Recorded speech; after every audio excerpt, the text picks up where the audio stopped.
Hello, multilinguals! Don't forget to subscribe to the channel and click the bell for notifications. Now, on to the show.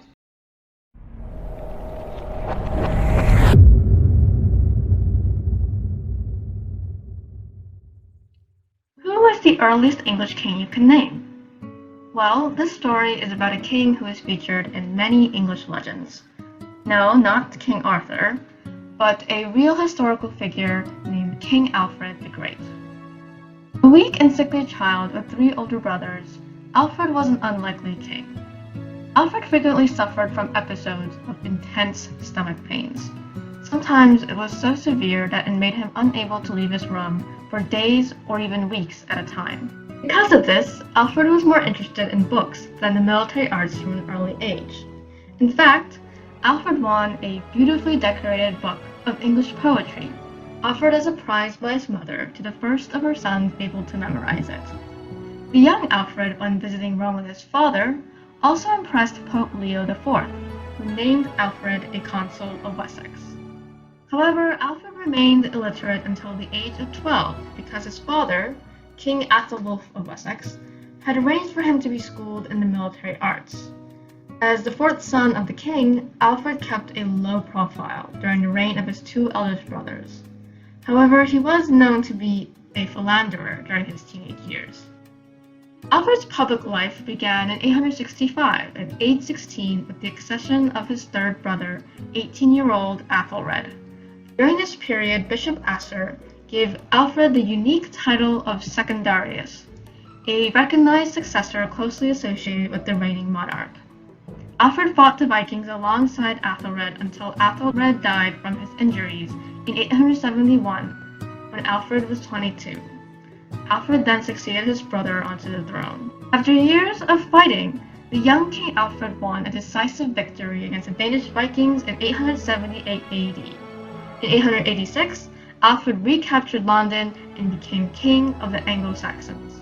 With the war over, Alfred noticed and regretted the great loss of knowledge that had resulted from the Viking destruction of the monasteries and the subsequent fall in literacy rates.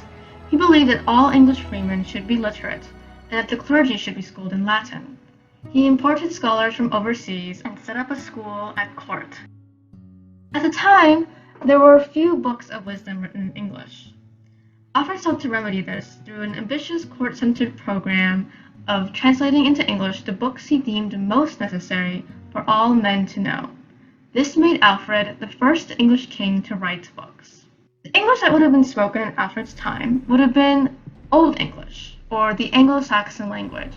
To our ears, Old English might sound more akin to German due to their Saxon ancestry, or Norse due to the Viking conquests, and the English we speak today. Here is an excerpt of Alfred's preface to his translation of Pope Gregory the Great's Pastoral Care.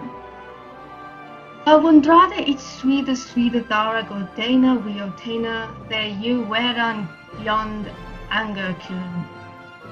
And the bech erla befulan yelior not hafton. That here hioratha nan dal noldan on hiora ayen yet yo de wendan. For the may think betre, that where eat sume betch. That niet bether fosta, sien eram monum tu weotona. So Alfred promoted education in his kingdom and provided patronage to the arts.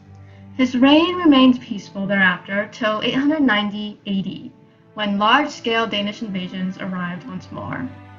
Alfred is credited with administrative, legal, and tax reforms. He also reorganized the military to make it more effective. Alfred had a keen eye for posterity, what people in the future would think about him. So before passing in 899 at the age of 50, he asked Bishop Asser to write his biography and start the Anglo-Saxon Chronicles. Alfred likely died from complications from a stomach illness, most likely Crohn's disease. Alfred's sense of history and his own historic destiny were fundamental to the development of the English monarchy. His reforms helped to transform the society in which he lived and laid the foundations of the English state. His grandson, Athelstan, building on Alfred's successes, was recognized as the king of all Britain. And if it weren't for King Alfred, we'd probably have less Old English manuscripts than we have today. Thank you for watching my video. If you enjoyed this video, please press like and subscribe to my channel to get notified when I upload a new video. If you're new to my channel, I also make multi-language song mixes, which you can check out by clicking the right-hand card below.